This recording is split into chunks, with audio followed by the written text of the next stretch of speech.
ये महापुरुषों की वाणी है। हम तुम्हें एक ऐसा मार्ग बताते हैं जिस मार्ग में चलने से बहुत जल्दी आप ईश्वर के समीप पहुंच जाओगे। वो नाम जप करते हुए किसी से और ईश्वर से भी कोई चाह ना रखना, बहुत जल्दी भगवत प्राप्ति हो जाएगी। हम तुम्हें एक ऐसा मार्ग बताते हैं जो चलने पर बहुत जल्दी भगवत साक्षात्कार करा देता है। किसी से भी और ईश्वर से भी कोई चाह ना रखो, बहुत जल्दी भगवत प्राप्ति हो जाएगी।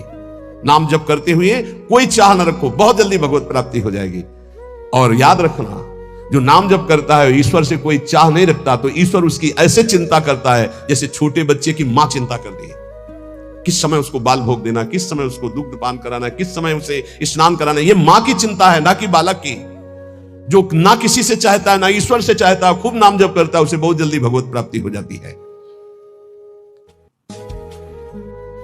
निष्प्रयोजन भार स्वरूप उनका जीवन होता है जो भजनहीन होते हैं, बिल्कुल बेकार मरा जीवन। जिन हरि भगत हृदय नहीं आनी, जीवित सौ समानते प्राणी। क्या मुर्दे का सा जीवन है। इतना कीमती जीवन, एक एक श्वास भगवान के भजन में लगानी चाहिए। व्यर्थ के जीवन में, व्यर्थ के खान पान, कई कई ऐसी बातें जिनकी याद आकर हृदय में आम हंसता है, ऐसे जीवन को नष्ट किया जा रहा है। जिनका भोजन पवित्र है, उनके विचार पवित्र हैं, वही एकांत में ईश्वर अर्पण बुद्धि से अपने समय को व्यतीत करते हैं। कार्य करते हुए एकांतिक अर्थात अंदर चिंतन चल रहा है, ईश्वर अर्पण। सात्विक भोजन, भूख की अपेक्षा कम खाओगे तो भजन बहुत जोर का होगा। लौकिक प्रतिष्ठा बढ़ने लगे तो भगवान से प्रार्थना करो कि आपका स्मरण न छूटने पावे, लौकिक प्रतिष्ठा में महत्व न होने पावे। जानबूझकर सुख सुविधाओं का त्याग करके जितनी कम वस्तुओं का सेवन कर सको, कम पैसे वाली वस्तुओं का, उतना ही तुम्हारा ईश्वर के प्रति प्रेम बढ़ेगा। ईश्वर इच्छा को जानने वाला ही महात्मा होता है। जोई जोई प्यारो करे सोई मोई भावे, मेरे प्यारे की क्या इच्छा है ये महात्मा जानता है। अन्याय से प्राप्त वस्तुओं को पाने वाले के सारे करण पाप लिप्त हो जाते हैं। अंतःकरण, बुद्धि, मन, चित्त, अहंकार, वो इच्छा ना होने पर भी दूषित अन्न के कारण पाप इच्छा प्रकट होकर उससे पाप कराती है। जो घूस लेता है, अन्याय पूर्वक निर्णय करता है, ऐसों का धन उनके परिवार को नष्ट कर देता है, और उनका किया हुआ दान जिसके पास जाता है उसकी अंतःकरण की वृत्ति को नष्ट करके पाप आचरण करवाता है। इसलिए भगवत मार्ग में चलने वाले उपासकों को घूस लेने वालों से जो प्रतिग्रह दान लेना है उनसे बचे। खूब खुली बात है। ये जो अन्याय अधर्म करना पैसे के बल से सीख गए हैं, अपने पद का दुरुपयोग, ऐसे लोगों से जो दान लिया जाता है, ऐसे लोगों से जो अर्थ लिया जाता है, वो केवल पाप विचार बढ़ाता है, पाप आचरण बढ़ाता है। इसलिए बहुत सावधान। जो उपासक चाहता है कि मैं सच्चे भाव से भगवान के मार्ग में चलूं, तो पाप कर्म करने वालों से, उनके द्वारा दी हुई वस्तुओं से बहुत दूर बच करके भूखे रह जाओगे तो ठीक है, उनका अन्न न जाने पावे। ईश्वर भक्त अदृश्य परमात्मा की इच्छा का अनुमोदन करता रहता है और वह देखता रहता है कि मृत्यु हर समय हमारी प्रत्येक श्वासों को गिन रही है। इसलिए वो सर्वांग सुंदर होने पर भी अपने शरीर का राग नहीं रखता और तपश्चर्या के द्वारा, शरीर के द्वारा भगवान को प्राप्त कर लेता है। ईश्वर के सिवा दूसरी कोई भी वस्तु मिलेगी वो टिकाऊ नहीं होगी, परिवर्तनशील होगी, नाशवान होगी। मनुष्य जीवन प्राप्त करके ईश्वर को प्राप्त करना ही खास वस्तु प्राप्त करना है। बाहर से निर्धन देखने वाला उस नाम जापक को नहीं जानता कि कितना बड़ा धनी सर्वलोक महेश्वर भगवान को अपने अधीन किए रहता है, जो निरंतर नाम जप करते हुए बाहर से निर्धन रहता है।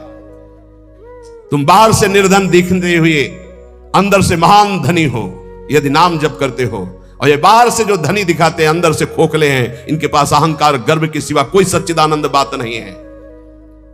इसलिए ईश्वर का अवलंबन अर्थात भगवान की शरणागति, ऋषि मुनि भक्त जनों के द्वारा जो दिए गए वचन, उनका मनन, खान पान पवित्र जगह से, हिंसा और निंदा करने वालों से बिल्कुल बचो। उनका कोई भी शब्द या भोजन या संग ना आने पावे। निषिद्ध विषयों से दूर रहो। कुछ भी भोगने की इच्छा उठे उसको दबाकर रौंद डालो,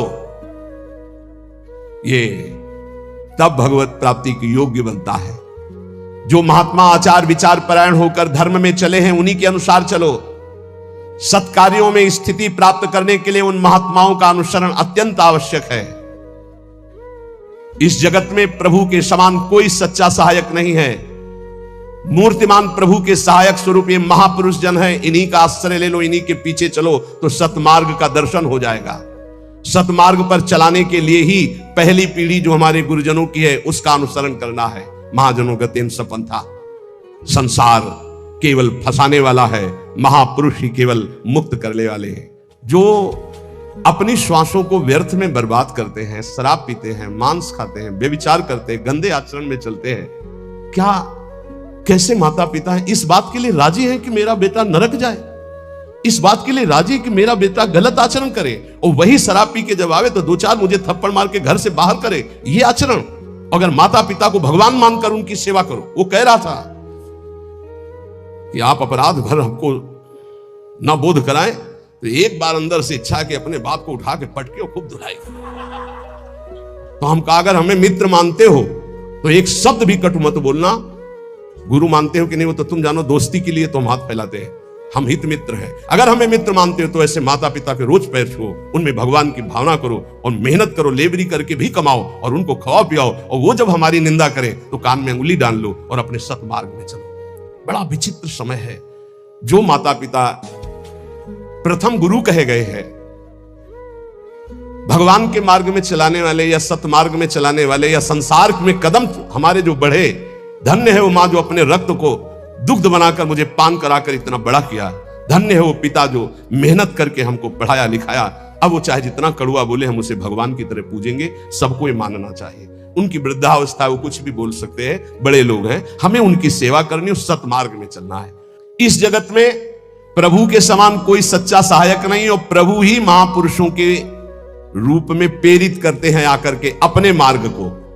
इसलिए मन को सत्य मार्ग में चलाने के लिए पहली सीढ़ी संत महापुरुषों के वचनों के आधार पर चलो। आज हम सबके ऋणी हैं, सच्ची हृदय से ऋणी हैं। धन्यवाद देते हैं कि आज इस कलयुग के प्रचंड तांडव काल में आप संतों की बात मान रहे हैं। इसलिए हम आपके चरणों में प्रणाम करते हैं, क्योंकि इसमें आपका मंगल है। आप स्वस्थ रहेंगे, आप भगवत भजन करते हुए अच्छे आचरण वाले रहेंगे, तो आप हमारे बहुत बड़े हितैषी हुए। क्योंकि आप सुखी हैं, आपका मंगल हुआ, तो मेरे कर्तव्य का पालन हो गया, मेरे साधु वेश का धारण करना सार्थक हो गया। आप हमारे बड़े सहयोगी हैं, आप हमारी भागवतिक उन्नति के बहुत बड़े कारण बन गए। क्योंकि हम धन्यवाद के पात्र तभी बनेंगे जब हमारी बात को मानकर आप धन्य हो जाएंगे। हमारा कल्याण हो गया, हमारा मोक्ष हो गया तो बहुत छोटी बात है। अगर हमारी बात से आपका कल्याण न हुआ तो हमारी बात की बात क्या रहेगी? तो हमारी बात को सार्थक और समर्थ बनाना आपका कर्तव्य है। यदि आपने अपने कर्तव्य का पालन किया तो मेरे कर्तव्य का अपने आप पालन हो जाएगा कि मेरा साधु वेश धारण करना, मेरा जीवन धारण करना, मेरा भजन करना, मेरा सतमार्ग में चलना सार्थक हो गया। हमारे देश के यदि 2-4 हजार लोग भी कुमार्गगामी प्रवृत्तियों को छोड़कर भगवत मार्ग में चल रहे तो हृदय से आशीर्वाद देता हूं। आशीष देने के लिए तपस्या की जरूरत नहीं होती। मां अपने बच्चे को आशीष देती तपस्या से नहीं, दुलार से। आप स्वस्थ रहिए, आपकी बुद्धि स्वस्थ रहे, आपके जीवन का परम लक्ष्य भगवत प्राप्ति आपके हाथ में आवे, आप कभी गलत आचरणों में ना फंसे। अगर वार्ता को सुन करके अपने मन में धारण करेंगे तो निश्चित ये वस्तु आपको प्राप्त होगी, क्योंकि हमारा जन्म सिद्ध अधिकार है भगवत प्राप्ति करना। जो संतों में पूर्ण श्रद्धा रखते हैं, अध्यात्म विषय में चलना चाहते हैं, उनको परमात्मा साक्षात्कार निश्चित हो जाता है। जो संतों में पूर्ण विश्वास करते कि जो कह रहे सत्य। कभी भी अगर दान शब्द का आया है तो मन का दान कीजिए, श्वासों का दान कीजिए, अपने जीवन का एक एक कर्म भगवान को समर्पित कर दीजिए। ये शुद्ध बातें परमार्थ की। अगर कभी दान पुण्य की बात चली तो पहले कह दिया है कि शास्त्र में लिखा है इसलिए पढ़ रहा हूं, हमारी आस्था इस पर नहीं है। हमारी आस्था का विषय हर श्वास भगवान नाम स्मरण हो, यही जीवन का परम लाभ। भगवान श्री कृष्ण चंद्र जी कृपा करके वर्णन करते हैं कि जब साधना अवस्था से सिद्धावस्था में उपासक पहुंचता है तो उसकी स्थिति क्या होती है? अपने आप जो कुछ भगवान की इच्छा से व्यवस्था हो जाती है उसमें वो संतुष्ट रहता है, सिद्ध पुरुष। तो साधक को सिद्धों का अनुसरण करना चाहिए। जथा लाभ संतोष सदा काहू सो कछु न चाहोगे, बहुत बड़ी सिद्धि है। यदि अच्छा लाभ संतुष्टो, मांगना बंद कर दो, ना भगवान से मांगो ना किसी मनुष्य से मांगो, मांगना बंद कर दो। यहां कह रहे मांगो मत, तो ऐसे देने के लिए बोलो मत, दोनों बातें संभाल के। भगवान की इच्छा ऐसे कर दिया, नहीं आया तो बोलना नहीं। कभी तुम बोलो मत और कभी तुम मांगो मत। ऐसे बोलने से अपराध लगता है और ऐसे मांगने से अपने इष्ट की निष्ठा जाती है। और बोल दिया तो कर्जा समझ लेना, और मांग लिया तो आश्रय छूट गया, ये बात समझ लेना। दोनों को अपनी अपनी निष्ठा में रखना है, ना मांगना है और ना देने के लिए बोलना है। ऐसे दे दो, कोई जान नहीं पाया। और जैसे हरि रखते हैं वैसे रह जाओ, और उसका एहसान मत मानो देने वाले का, तो दोनों का परमार्थ पुष्ट हो जाए। यदृच्छा लाभ संतुष्टो, बिल्कुल ये हम विनोद में बहुत खास बात बता रहे हैं। कभी संतों से, कभी भगवान के सामने, कभी ऐसे जैसे एक आए थे कि हमने कहा था कि हे हनुमान जी, हमारा काम हो जाएगा तो आपको मंदिर बनाना। तो काम तो हो गया महाराज, मंदिर नहीं बना तो हमारी दुर्गति होगी। हमका पक्की, इसमें पक्की, इसमें कच्ची नहीं होगी। देखो, भगवान के सामने संकल्प मत करो। अगर आपको कोई मांग रखनी, देखो सत्संग सुलझाव का है। सत्संग मतलब सुलझना। हमारे बाप हो, हे प्रभु मुझे ये चाहिए, जैसे अपनी मम्मा और पापा से मांगते तो कैसे मांगते हैं, हमें चाहिए। उनको हम ये थोड़ी कहते हैं कि हमको ये दे तो तुम्हें हम ये ले आएंगे, तुम्हें वो ले आएंगे, तुम्हें ऐसा प्रलोभन देते हैं क्या? थपड़िया देंगे माता पिता। हमारा बच्चा हमको प्रलोभन देता है, जाल में फंसाना चाहता है। ऐसे थपड़िया जाओगे अगर प्रभु को प्रलोभन। और अगर बड़े दाता बनते हो कि मंदिर बनवा देंगे तो फिर काम हो गया, बनवा मंदिर। नहीं बनवाओगे तो फिर भगवान का जो विधान है वो आपको फिर परेशान करने लगे। कभी संकल्प मत करो, कभी भगवान के मंदिर में कुछ वादा मत करो, कभी संतों के पास कोई वादा मत करो। वादा करो तो फिर अक्षरशः पूरा करो, नहीं मत करो वादा। अपनी मांग रख दो। संत हैं, पिता के समान हैं, प्रभु हैं, परम पिता के समान हैं, हनुमान जी हैं, हमारे गुरु भाई है, हमारे मित्र हैं, हमारे इष्ट के प्रेमी है। अम्मा तो अम्मा है जगदम्बा, उनसे क्या कहें? उनसे मांग लो, उनसे क्या कहें कि आपको चुनरी उड़ा देंगे, वो चुनरी की कमी है। अरे जिनके दूल्हा भगवान शंकर, उनकी चुनरी कमी, विश्वात्मा भगवान। अम्मा हो आप, हमें दे दो, हमारे मन में लालसा जगी। अब बेटे हो तो कुछ तुम्हें आवश्यक है तो आप भाव अपने अर्पित कर सकते हो मां के समान। लेकिन मांगना और वादा करना ये दो बातें नहीं। आज सत्संग में बात बैठा लो, ना भगवान के सामने ना कभी संत के सामने कभी वादा मत करो कुछ देने का। तुम्हारे पास जो कुछ है वो गुरुदेव का, इष्ट का है, क्या दोगे? अगर वादा करो तो उसे भूलो मत, निर्वाह करो। दूसरी बात, मांगो मत, वो सर्वज्ञ है, अपने आप पूरा करेंगे। यदृच्छा लाभ संतुष्टो, जैसे भगवान परिस्थिति दे रहे हैं उसमें संतुष्ट रहो। द्वंद्वातीतो विमत्सरा, किसी भी द्वंद्व का तुम्हारे ऊपर कोई प्रभाव ना पड़े। जैसे मान है, अपमान है, अनुकूलता है, प्रतिकूल। कल एक अपने यहां तो बहुत बड़ी कृपा होती है, हर प्रकार के उदाहरण मिलते रहते। कल एक भगत जी ने कहा, जब अनुकूलता रहती तो हमें पातिव्रत धर्म भी याद रहता है, सब याद रहता, जब प्रतिकूलता आती तो सब भूल जाते हैं।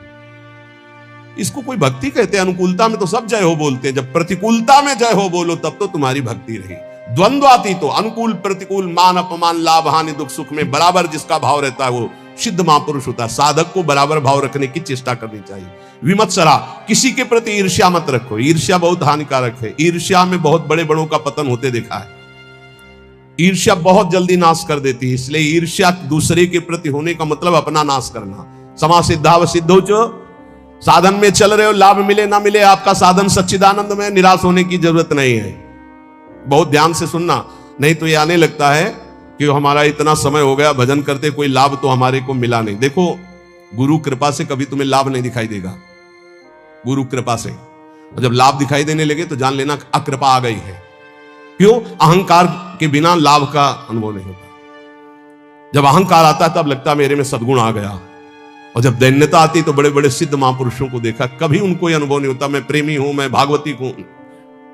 जितने महापुरुषों की वाणी आप पढ़ के देख लीजिए, अहंकार रहित महापुरुष तो अपने को अधम, तुच्छ, नीच, मूढ़, कामी, यही शब्द बोले हैं अपने लिए।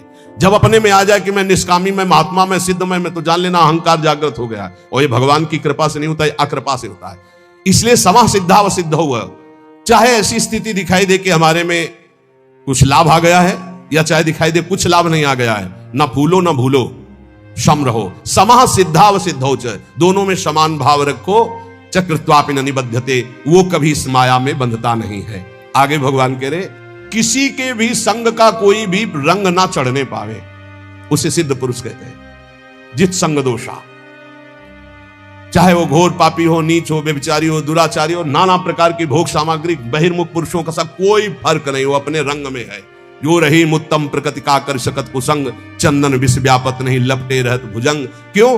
क्योंकि वो परमात्मा भाव में स्थित है, गत संगस्य मुक्तस्य है, वो मुक्त हो चुका है, इसलिए कोई भी संग उसके ऊपर प्रभावित नहीं। ये मुक्त महापुरुष की पहचान होती है, कोई भी संग उसके ऊपर प्रभाव नहीं डाल सकता। काम का, क्रोध का, लोभ का, मोह का, मद का, मत्सर का कैसा भी संयोग आ जाए उसके ऊपर कोई प्रभाव नहीं। स्वात्मा रामम विषय मृत तृष्णाम भ्रमयति। मुक्त पुरुष कभी विषय मृत तृष्णा में भ्रमित नहीं होता। कैसी भी क्रिया का संयोग बन जाए, कैसे भी पदार्थ का संयोग बन जाए, कैसी भी घटना आ जाए, कैसी भी परिस्थिति आ जाए, कैसी भी व्यक्ति के सामने उपस्थिति हो जाए, उसके ऊपर कोई फर्क नहीं पड़ता। गत संघर्ष है। जो बांधने वाला है जन्म मृत्यु का बंधन है, वो देहाभिमान है, वो उसका नष्ट हो चुका है, इसलिए किसी भी तरह का कोई भी विकार उसके अंदर हावी होता ही नहीं है। इसी स्थिति को कर्माणि श्रुति बोधितान नितराम कुर्वन्तु कुर्वन्तु मां गूढ़ाश्चर्य शास्त्रगादि विषयान गृह्णन्तु मुंचन्तु वा। वो भोग की सामग्री के बीच में भोग में दिखाई दे रहा है, लेकिन वो भोग में नहीं है। वो कर्म करते हुए भी कर्म से रहित है। वो देखते हुए भी देखता नहीं, सुनते हुए भी सुनता नहीं, बोलते हुए भी बोलता नहीं, खाते हुए भी नहीं खाता है, क्योंकि वो मुक्त महापुरुष है, देहाभिमान रहित है। लोक संग्रहार्थ उसके धर्म कार्य हो रहे हैं, लेकिन उनका कोई फल नहीं है। वो असंग है। क्यों? बोले मुक्तस्य है, वो मुक्त पुरुष है। तो साधक को इसका अनुसरण करना है। किसी का प्रभाव हमारे ऊपर तब नहीं पड़ेगा जब हर समय हमारे अंदर भगवत चिंतन चलेगा। राधा राधा राधा राधा, अब कोई फंसा नहीं सकता। नाम जितना धीमे होता चला जाएगा उतना गाढ़ चिंतन विषयों होने लगेगा, नाम छूटेगा, क्रिया बन जाएगी। 1 सेकंड लगता है अपहरण करने में बुद्धि को। इन विकारों ने इतना अधिकार जमा रखा है, 1 सेकंड में बुद्धि को अपहरण कर लेंगे, जो निर्णय ही नहीं कर पाएगी, नाम न छूटने पावे। किंतु असंग होते हुए उसने संग जिसने कर रखा है शरीर का, इंद्रियों का, मन का, बुद्धि का, अब उसके ऊपर प्रभाव पड़ेगा पदार्थ का, परिस्थिति का, व्यक्ति का, घटना का, सुख का, दुख का। और जिसने शरीर, इंद्रिया, मन, बुद्धि से अपने को असंग देख लिया, उसके ऊपर कोई प्रभाव नहीं पड़ेगा, उसे ही मुक्त पुरुष कहते हैं। कोई मेरी मनचाही करे या मेरे मन के विरुद्ध करे, कोई फर्क नहीं पड़ता। किसका? जो शरीर, इंद्रिय और मन से अलग हो चुका है। अलग क्या हो चुका है? वो तो अलग था ही, हां, अनुभव हो गया जिसको ऐसा। चाहे अकेला बैठा हो या हजारों के बीच में, शरीर स्वस्थ हो या रोगी, भोग बाहुल्यता हो या किंचन, मनचाही हो या मन के विरुद्ध, कोई फर्क नहीं पड़ता उसमें। गत संगस्य मुक्तस्य। क्यों? क्योंकि वो अपने स्वरूप में स्थित है। वो किसी क्रिया या शरीर या मन या बुद्धि या चित्त या अहंकार या इंद्रियां, कामना, ममता, कुछ नहीं उसके हृदय में। लेकिन साधक के हृदय में सब होता है। साधक के हृदय में सब होता है, पर होते हुए भी वो नाम जप के द्वारा, प्रवीण हुई बुद्धि के द्वारा अपने को बचा लेता है। मुक्त पुरुष की पहचान है कि वो विविध प्रकार के भोगों के बीच में रहते हुए भी किंचन मात्र विक्षिप्त नहीं होगा, किसी भोग का उसके ऊपर कोई प्रभाव नहीं पड़ेगा। ज्ञानावस्थित चेतसा, क्योंकि वो ज्ञानावस्थित हो गया है, वो अपने चेतन स्वरूप, आत्म स्वरूप में स्थित हो चुका है, भगवत स्वरूप को प्राप्त हो चुका है। और साधक का कार्य है इस जड़ शरीर से अपना संबंध अलग मानकर भगवत स्वरूप में स्थित होना। उसके जितने कर्म है सब अकर्म होते रहते हैं, कोई फल देने वाले नहीं होते। जितने भी कर्म है, कि वो कर्ता भाव से रहित, अहंकार रहित, स्वाभाविक हो रहा है, यंत्रवत हो रहा है। साधक ऐसा नहीं होता है, वो कर्ता होता है।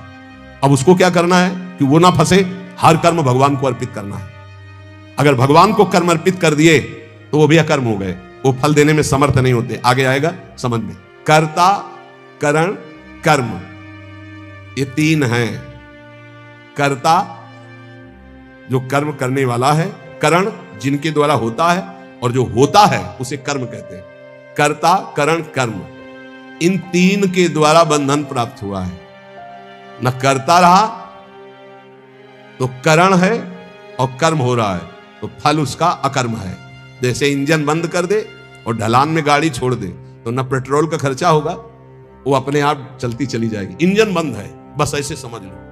स्वाभाविक प्रवाह कर्म का चल रहा है, कर्ता इंजन बंद है, कोई भी खर्चा नहीं है, कोई भी बंधन नहीं है, वो जीवन मुक्त महापुरुष। कर्तापन रहेगा तो कर्म का भोग भोगना पड़ेगा। अवश्य में भोक्तव्यम कर्तम कर्म शुभाशुभम। कर्तापन रहेगा तो कर्मों का संचय होगा, उसका भोगना पड़ेगा। तो कर्म भोगने के लिए जन्म लेना पड़ेगा, जन्म मरण चलता रहेगा। कैसे नष्ट होगा कर्ता भाव? एक होता है ज्ञान से नष्ट होता है, एक होता है भगवत भाव से। हर कर्म बड़ी प्रवीणता पूर्वक भूलो मत, प्रभु को समर्पित कर दो, बच जाओगे, बच जाओगे। नाम जप करो, जो भी कार्य करो, सुबह जगने से लेकर शयन तक पूरे समय को भगवान को अर्पित कर दो। ये भागवत धर्म है, बचा लेगा आपको, मान लो। जो त्रुटियां होगी वो भस्म हो जाएंगी कर्म समर्पण से। इसमें सब ब्रह्ममय हो जाएगा। अर्पण, जिससे अर्पण किया जा रहा है वो भी ब्रह्म, ब्रह्मार्पणम। और जिसमें अर्पण किया जा रहा है वो भी ब्रह्म, और जो अर्पण किया जा रहा है वो भी ब्रह्म। अर्पण, जिससे अर्पण किया जा रहा है वो ब्रह्म,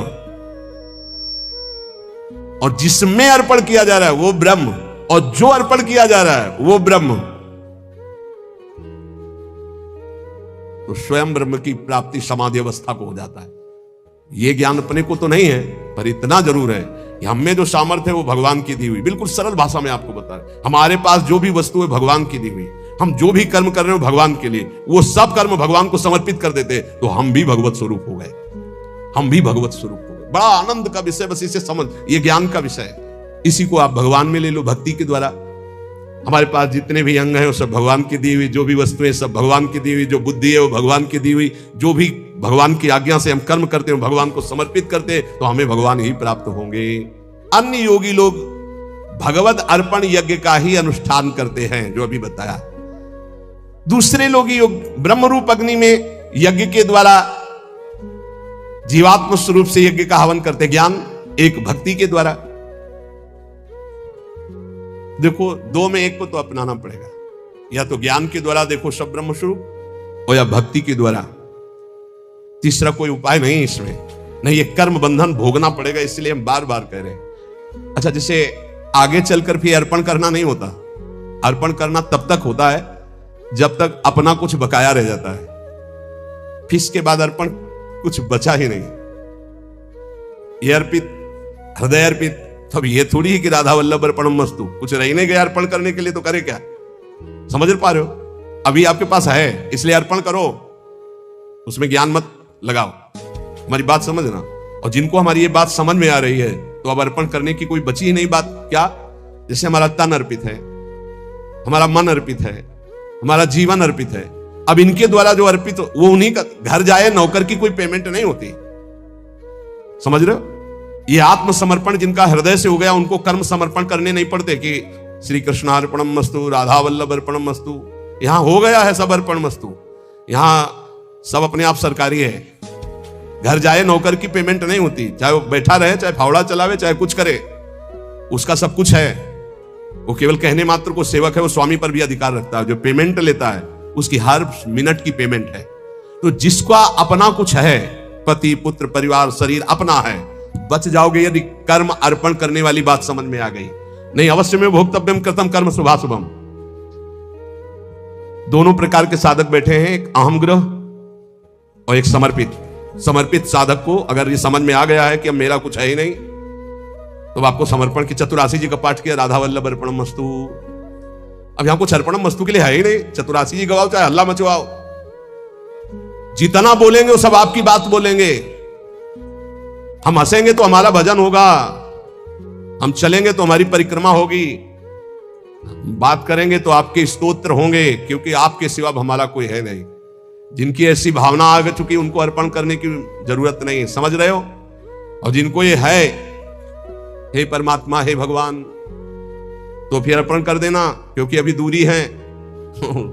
वही अर्पण कर दें अपने आप को हमारे ऊपर, बस ये बात रह गई है। समझ पाए? अब हमारा तो हो चुका, जो कुछ होना है उनकी तरफ से अर्पण करना रह गया है। समझ में आ रही? हम जितने हैं जैसे हैं, बोले अधूरा अर्पण है, तो कह तो रहे हैं हम जितने हैं जैसे हैं, हो चुका हमारी तरफ से, अब अपनी तरफ से कर लियो। अधूरे समझ में आ रहे ना, तो पूरे कर लियो। बोले कुछ अर्पण है कुछ नहीं अर्पण है, तो सब अर्पण कर लो। अब हमारी तरफ से ऐसे हो चुका है,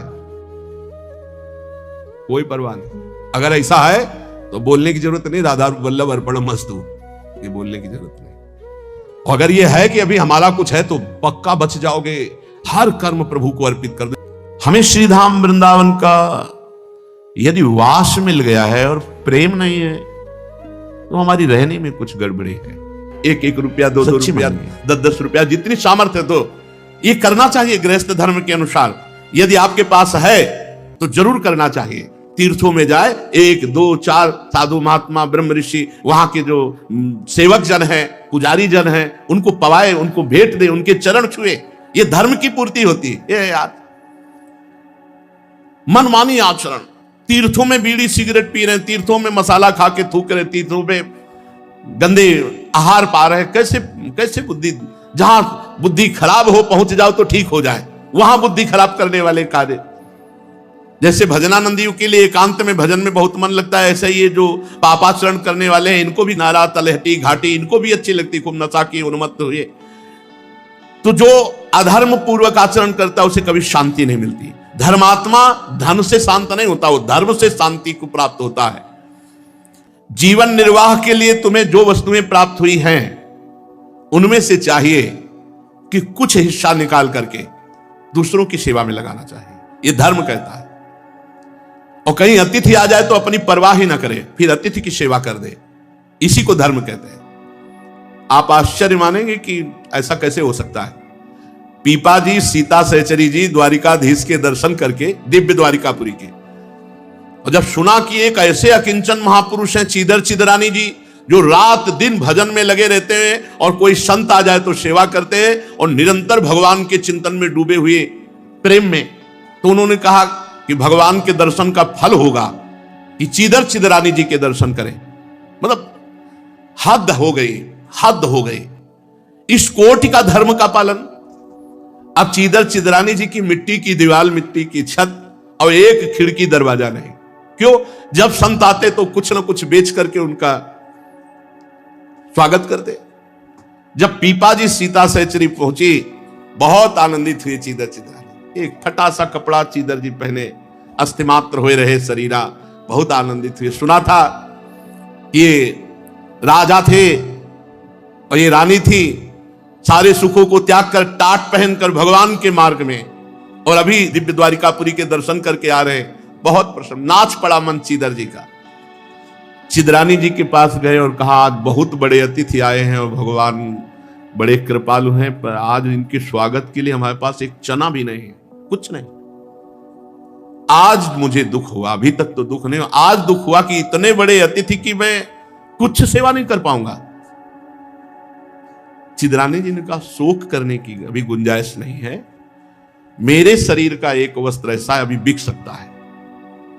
तत्काल वस्त्र उतारा और कहा, बाजार जाओ। उसको बेचा, जो कुछ मिला उससे अन्न खरीद के लाए, और शायद है कि उस वस्त्र से एक ही पेट भरने का जैसा व्यवस्था बनी होगी, तो जो दाल चावल एक थाल में लेकर बाहर जो बैठक थी उसमें सीता सहचरी और पीपा जी विराजमान थे। चीदर जी मुस्कुराते हुए, भगवान वो हालत ही देख के समझ गए थे, राजा थे पहले, बहुत प्रवीण थे, समझ गए थे कि कितने महान हैं ऐसे अकिंचन महापुरुष। थोड़ा सा चावल और दाल। सीता सहचरी जी फौरन अंदर गई। ये कहां है, भक्तानी जी कहां है? तो देखा वो रसोई में ग्रीवा नीचे किए हुए भगवान के चिंतन में अश्रु प्रवाह कर रहे थे। नाथ, आपने लाज रख ली, नहीं आज इतने बड़े भगत हमारे दरवाजे से भूखे चले जाते।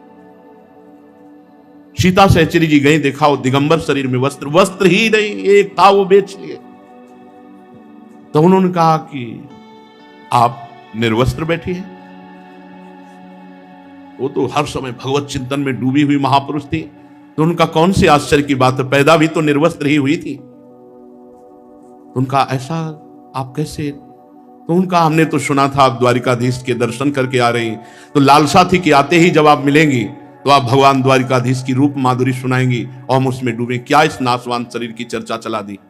सीता सहचरी जी को लगा कि आज दर्शन हुए मुझे, आज हमें महाभागवत के दर्शन हुए। अभी तक मुझे लग रहा था मैं बहुत त्यागी हूं, राजरानी पद त्याग कर, सारे भोगों को त्याग कर भगवान के लिए, लेकिन आज मुझे लगा कि मैं इनके सामने कुछ नहीं। अतिथि के लिए अपने शरीर को वस्त्र बेच दिया, अपना परम धर्म। इन महापुरुषों के चरित्रों से हमें देखते हैं कि धर्म का स्वरूप क्या होता है। धन थोड़ी होता है, धर्म का स्वरूप होता है श्री भगवान के लिए पूर्ण समर्पण, धर्म के लिए पूर्ण समर्पण। धर्मात्मा पुरुष निर्धन होने पर भी महान होता है, निर्धन होने पर भी वो धर्म के लिए शरीर निर्वाह का ही केवल लक्ष्य नहीं रखता, अगर प्राण की भी बाजी लगा दे तो धर्म के लिए समर्पित हो जाता है। और जैसे अजगर की जीविका भगवान चलाते हैं, ऐसे ही अपने शरणागतों के घर में भगवान भेजते हैं, घर में। ये तो भगवान केवल देखते हैं, अकिंचन महापुरुष भगवत प्रेमी जन। अब इसके बाद की अगर हम आपको बात बतावें, सीता सहचरी जी ने कान में जाकर के कहा, आपको पता है आप जो दाल चावल पा रहे हो कैसा है? बोले तो अमृत तुल्य है। बोले हाँ, इसीलिए भक्तानी जी ने एक ही वस्त्र शरीर में था, उसको बेचकर। उनका ऐसा कहा तो बोले अब हम दोनों नाचेंगे, बाजार में बिकेंगे इनके लिए, और जो भेंट आएगी वो इनको देंगे आकर के। ऐसा ही किया। वो तो राजा समस्त कलाओं में प्रवीण थे ही, और ये तो रानी थी। बाजार में कैसे शब्दों का प्रयोग करके अपने आप को पेश किया और नाचने लगे। और कैसा, वो तो शब्द हम नहीं बोल सकते। कुछ लोग जो भक्त थे वो उन्होंने कहा, अरे ये तो पीपाजी महाराज है, ये तो सीता से लोगों से कहा, बावरे मत बनो, ये कोई नाचने गाने वाले नहीं, ये तो अपनी राज पदवी को त्याग कर भगवान के महान भागवत हैं। तब उनसे पूछा कि महाराज आप ऐसा क्यों कर रहे हैं? तब उन्होंने कहा, चिदरानी जी ने हमारे लिए वस्त्र भेज दिया, तो उनके लिए मैं बाजार में नाच करके अगर वस्तु इकट्ठा करूं तो कौन सी बात। गाड़ी भर गई सामग्री की। अब इधर देखिए, जब उनके पास गाड़ी लेके जाते हैं तो उन्होंने हाथ जोड़ दिया, एक भी वस्तु स्वीकार नहीं की। ऐसा नहीं कि गरीबी से ललचार, नहीं, वो भगवान की भक्ति में तृप्त। उन्होंने कहा, नहीं, मुझे किसी के द्वारा सहयोग नहीं, मेरे हरि मुझे जैसे रख रहे। तो निर्धन होने पर भी धर्मात्मा पुरुष महान और धन्य होता है। जो मनुष्य कामना के लोभ से धन के लिए हाय हाय करता हुआ इधर उधर दौड़ता फिरता है, वो भला धर्म को क्या जाने? वो क्या जाने कि धर्म किसे कहते हैं? उसको तो पैसा चाहिए, किसी भी तरह से कैसे पैसा आना चाहिए। जो गृहस्थ अपने गृहस्थ धर्म के कर्म का त्याग कर देता है वो नष्ट हो जाता है। जो ब्रह्मचारी ब्रह्मचर्य व्रत का त्याग कर देता है वो नष्ट हो जाता है। जो वानप्रस्थ गांव में घरों में रहने लगता है वो नष्ट हो जाता है। इंद्रिय लोलुप सन्यासी जो भोगों के भोगने में तो वो नष्ट हो जाता है। ये चारों आश्रम के कलंक हैं और ये ढोंगी हैं और ये पाखंड करते हैं। इन मूढ़ों की बड़ी दुर्गति होगी, ऐसा श्रीमद् भागवत कह रहे। जो कर्म त्यागी गृहस्थ है, व्रत त्यागी ब्रह्मचारी है और वानप्रस्थ गांव में रहता है और सन्यासी होकर इंद्रिय लोलुप है, ये चारों ढोंगी हैं, चारों कलंकी हैं, चारों अपने परमार्थ से रहित मूढ़ गति को प्राप्त होते हैं। आत्मज्ञान प्राप्त करके वासनाओं को निर्मूल करना यही सन्यास धर्म है। आत्मज्ञान प्राप्त करके निर्वासनिक होना यही सन्यास का लक्षण है। अपने पर ब्रह्म स्वरूप आत्मा को जब जान लिया तो फिर भोगों की तरफ कैसे वृत्ति, विषयों की इच्छा कैसी, भोक्ता भाव कैसा, ये इंद्रिय लोलुपता, शरीर का पोषण बैरागी सन्यासी को त्याग देना चाहिए।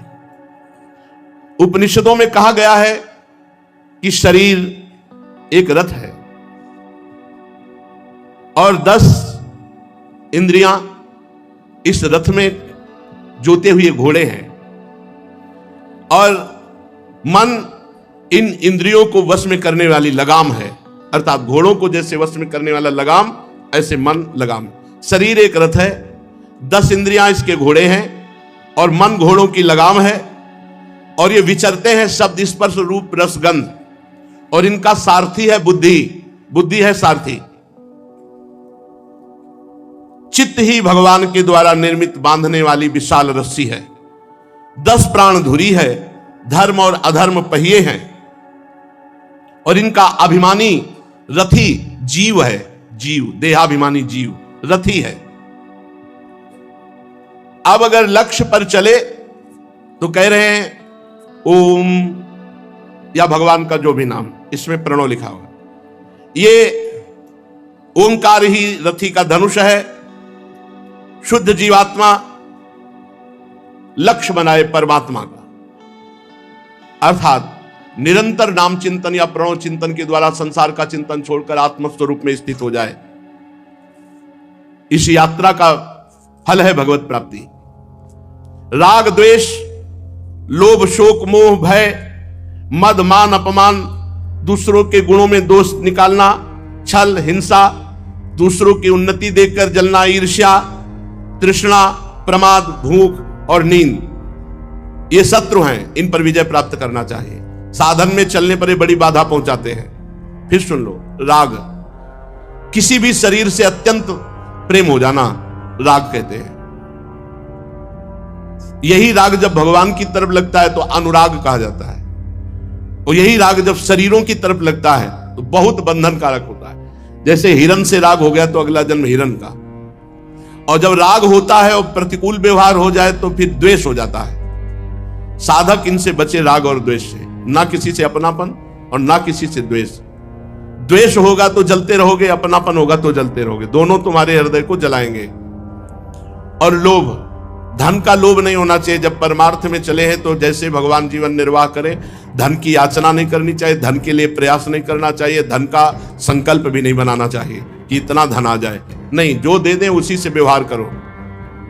शोक, कोई मर जाए मिट जाए, शोक नहीं करना चाहिए। शोक तभी नहीं होगा जब ये ज्ञान होगा कि इसका नाम मृत्यु लोक है, यहां जो जन्मा है वो मरेगा, अपने समय से मरेगा, जाएगा, यहां अपना कोई नहीं है। बहुत बुरी दशा हो जाती शोक में। अकेला लड़का है, बहुत बढ़िया पढ़ रहा था और पधार गया।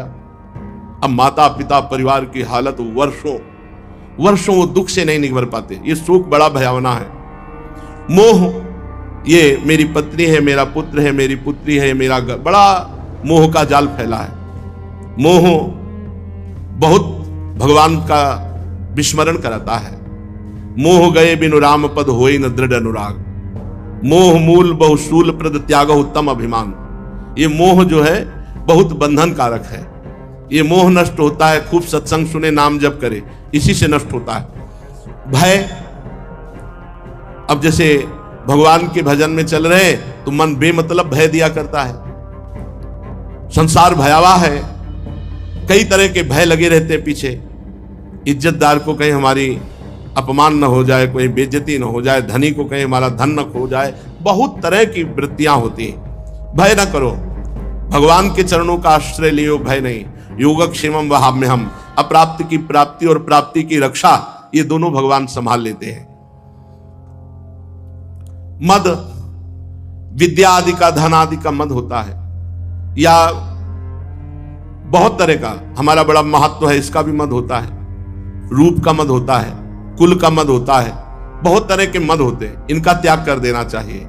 ये मद अभिमान उत्पन्न होता है, भजन का भी होता है कभी कभी अभिमान। इस तरह के जो अभिमान है वो भगवत प्राप्ति में बहुत बाधक है। अपमान दूसरों का करना नहीं, वो अपना सहना है। परमार्थ में अपमान किसी का करना नहीं, और अपना अपमान हो तो हंसकर सह जाना। नीचापमानम शुद्धा, नीच पुरुषों द्वारा किया हुआ अपमान अमृत के समान सह जाना है। और असूया, दूसरे की जब प्रशंसा सुनते हैं तो उसमें जो हम दोष निकालते हैं, दूसरे के गुणों में दोष निकालना, ये बहुत घातक है। पर प्रायः उपासक चूक कर बैठता है। जहां किसी की प्रशंसा, अरे वो तो ऐसा, फौरन निंदा कर देगा। और निंदा किए से आवत नहीं कछु हाथ, मूर्ख पर्वत पाप को ले चल अपने साथ। बेमतलब पाप रूपी पर्वत अपने सर पर डाल लिया। दूसरे की निंदा करने से कोई लाभ नहीं मिलता। तो दूसरों के गुणों में दोष देखना, पर दोष दर्शन, पर चर्चा, पर निंदा, ये भगवत मार्ग में बहुत बाधक है। इसको पकड़ ले कि हमें पर दोष दर्शन नहीं करने, पर निंदा नहीं करनी, पर निंदा नहीं सुननी। अगर ये नियम ले लोगे तो बहुत अच्छा रहेगा, नहीं तुम्हारे भजन में बाधा यही सब बातें कर देती। वाणी से निंदा करने में बहुत सुख का अनुभव होता है मलिन हृदय को। छल, सामने कुछ कह रहे हो पीछे कुछ हो, बात कुछ कह रहे हो हृदय में कुछ है, ये छल कपट है। ये भगवान को अच्छा नहीं लगता, इसलिए उपासक को अपने हृदय में ऐसा छल कपट धारण नहीं करना चाहिए। जो बोल रहे हैं वही हृदय में, जो हृदय में वही बोल रहे हैं, जो सामने वही पीछे, जो पीछे वही सामने। अंतराय नहीं होना चाहिए, सामने कुछ पीछे कुछ, मुख में कुछ, हृदय में कुछ, इसे छल कपट कहते हैं। हिंसा, वाणी से, शरीर से, मन से किसी की किसी भी तरह पीड़ा देना, दुख पहुंचाना, ऐसे कठोर वचन बोलना, ये सब हिंसा के अंतर्गत आते हैं। उपासक को ऐसा नहीं करना चाहिए। दूसरे की उन्नति देखकर जलना, ये ईर्ष्या। कल एक बहुत अच्छे साधक ने प्रश्न किया था कि जब हम विचार करते हैं तो हमें पूरी साधना में एक शब्द मिला जो बहुत घातक है, ईर्ष्या। हम कहा, तुम्हारी बात का हम समर्थन करते हैं। कबीर साहब जी ने कहा है कि कंचन तजना सहज है, सहज तिया का नेह, मान बड़ाई ईर्ष्या दुर्लभ तजनाए। दूसरे की बड़ाई सुनकर हृदय में जलन हो जाना, इसे ईर्ष्या कहते हैं। अरे यहां तक कि अपने से ज्यादा कोई भजन करता है तो उसे देखकर ईर्ष्या हो जाती है। बहुत ही ईर्ष्या घातक वस्तु है, बहुत घातक वस्तु है। बहुत ही ईर्ष्या बहुत ऊंचाई तक है। बहुत अच्छे अच्छे साधकों में, संतों में ये पाई जाती है। वो बढ़ा जा रहा है, उसकी बड़ी कीर्ति हो रही, बड़ा यश हो रहा है, कोई लेना देना नहीं, पर ईर्ष्या अंदर जागृत हो गई। कैसे गिराया जाए? मत्सरती, मेरे से आगे बढ़ा जा रहा है, मत्सरता, ईर्ष्या, ये बहुत बहुत ऊंची कोटि। गुरु शिष्य जैसे पावन संबंध में भी यह देखा गया। श्री रामानुजाचार्य जी को उनके गुरुदेव ने जहर दे दिया, क्योंकि शिष्य बड़ा प्रवीण विद्वान आगे बढ़ता जा रहा है, तो गर्व होना चाहिए कि ऐसा शिष्य पर ईर्ष्या बढ़ गई। जब एक व्याख्या में भगवान के श्री सौंदर्य की व्याख्या कर रहे थे तो कपोलों की, भगवान के कपोल, भगवान के अधर, ऐसे शोभा वर्णन कर, तो उसमें जो अधरों की लालिमा, तो वो बंदर के पृष्ठ थे, गुरुजी ने दी। बंदर का पृष्ठ भाग जैसे लाल होता है, उनको बहुत चुभा और वो एक तरह से विकल हो गए कि भगवान के श्रीअंग की उपमा बंदर के पृष्ठ भाग से। फिर संस्कृत में उन्होंने उनको लगाए तो ये ईर्ष्या बहुत सूक्ष्म वस्तु है। ये मतलब देवताओं में भी पाई जाती है और बड़े बड़े साधकों में भी पाई जाती है और ऋषि मुनियों में भी पाई जाती है। जो भगवत प्राप्त है वहां तो ईर्ष्या का प्रवेश नहीं होगा, नहीं तो ईर्ष्या। वशिष्ठ जी के 100 पुत्र मरवा डाले विश्वामित्र जी ने। 100 पुत्र, राक्षस का भाव प्रकट करके कलमशपाद राजा थे, उनके ऊपर राक्षस का आवेश किया, 100 पुत्रों को खवा डाला। बहुत, अरे ये ईर्ष्या मिटा पाना बहुत कठिन होता है। ईर्ष्या बहुत बुरी चीज है, बहुत बुरी चीज। फिर तृष्णा, ये बड़े बड़े जाल हैं जिनको साधक समझ ही नहीं पाता। भोगे हुए भोग की याद आकर पुनः भोगने की इच्छा, इसका नाम तृष्णा है। फिर प्रमाद, जो करना चाहिए उसको टाल देना, अरे कल कर लेंगे, और जो नहीं करना चाहिए उसे अभी करना, इसे प्रमाद कहते हैं। ना करने योग्य कार्य को तत्काल करना और करने योग्य कार्य को टाल देना, जबकि साधक ना करने योग्य कार्य की टालने वाली वृत्ति रखता है। देखा जाएगा आगे देखा जाएगा। और जो करने योग्य कार्य है उसे अभी, काल करे सो आज कर, आज करे सो अब, पल में परलय होएगी, बहुरी करोगे कब, आज अभी इसी क्षण। पर प्रमाद क्या करवाता है? अच्छे कार्यों को जिनको अभी करना चाहिए उनको कल के लिए टाल देता है, बुरे कार्यों को जिनको टाल देना चाहिए वो अभी करवाता है, इसका नाम प्रमाद है। भूख सहना सीखना चाहिए साधक को। अगर शरीर रोगी ना हो तो, अगर शरीर रोगी है तो फिर ये अभ्यास ना करें, जो मिले डाल लो पेट में, क्योंकि अगर शुगर होना शुरू हो गई है और अगर आप भूखे रहोगे तो शुगर बढ़ जाएगी। अब आपका ब्लड प्रेशर की बीमारी, भूखे रहोगे तो लो हो जाएगा। कई ऐसी, अगर शरीर बीमार है ना तो जरूर आहार पाइए, क्योंकि अब उसमें नियम में न मत लाइए कि अब हम भूख का अभ्यास सह रहे हैं, नहीं चलेगा, नहीं गिरोगे धम्म से चक्कर आ जाएगा। शरीर अगर स्वस्थ है तो अभ्यास करना चाहिए। अब तो शरीर कैसे बतावे कि किसका स्वस्थ है? अगर 100 लोग खड़े किए जाए तो 1-2 भले निकल आवे, नहीं तो 98 तो कहीं ना कहीं दवा, कोई ना कोई बीमारी, ऐसा समय आ गया है। नौजवान भी बीमार है, blood pressure low, blood pressure high, sugar, ये वो, छोटे छोटे बच्चे चश्मे लगाना। अवस्था हो जाए 50 के बाद की अवस्था में तो चश्मा की मांग न, कोई नजदीकी देखने में थोड़ा परेशानी आने लगती है। दूर का तो दीवार में वहां लिख दो, आप पढ़ लेंगे, लेकिन जैसे नजदीक है तो ऐसा लगने लगा कि क्या अक्षर है, लिपासा। भूख में वही अभ्यास करें जिनका शरीर स्वस्थ हो, अन्यथा जरूर पाना चाहिए। ये हमने देखा, जैसे आपका ब्लड प्रेशर की बीमारी है तो आपको पाना चाहिए, खाली पेट नहीं रहना। शुगर की बीमारी तो खाना चाहिए। कोई भी बीमारी हो तो थोड़ा समय से थोड़ा थोड़ा करके पा लीजिए। उसको ऐसे ले लेके अब जहां 4 रोटी पाना वहां 2 पा लीजिए, पर भूखा ना रहे जो इसका शरीर बीमार है। और नींद एक समय से लेना चाहिए, नींद का एक अभ्यास कर लेना चाहिए। और इस पर लड़ाई लड़नी होती है नींद से। नींद से अगर लड़ाई नहीं लड़ी ना तो बुढ़ापे में तो और आती है कस के। नींद पर विजय प्राप्त करनी चाहिए साधक को, और वो अभ्यास से होती है। गुरु आश्रम में जब प्रारंभ में थे तो वो अभ्यास के लिए आपको बता रहे हैं। 10 बजे शयन और 2 बजे उठा देते थे गुरुदेव भगवान। नई अवस्था 11, 12, 1, 2 4 घंटे, और दोपहर में 1 घंटे विश्राम का समय देते। 1 घंटे सो जाओ, 5 घंटे शयन। धीरे धीरे धीरे धीरे धीरे उसको समय को कम करता चला जाए। धीरे धीरे धीरे 10-10 मिनट, 20-20 मिनट कम करता चला जाए। और नाम जप अगर नहीं करोगे तो ऐसे जागने से कोई फायदा नहीं है।